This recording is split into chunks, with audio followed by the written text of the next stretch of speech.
உள்ள சந்தோஷம் ஆர்ப்பரிக்கணும். ஏன் தெரியுமா?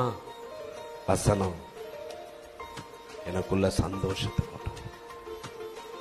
அதனாலதான் இந்த வசனம் எவ்வளவுக்கு எவ்வளவு நம்முடைய வாழ்க்கையில நிரப்பப்படுதோ அந்த அளவுக்கு நம்முடைய வாழ்க்கையில சந்தோஷம் பெருகிட்டே போகும்.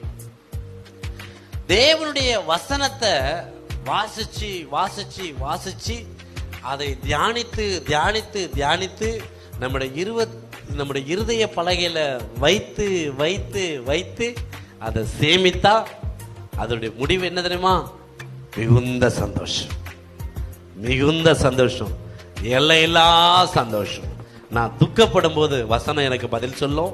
நான் கண்ணீர் சொருகும் போது வசனம் என் கண்ணீரை துடைக்கும்.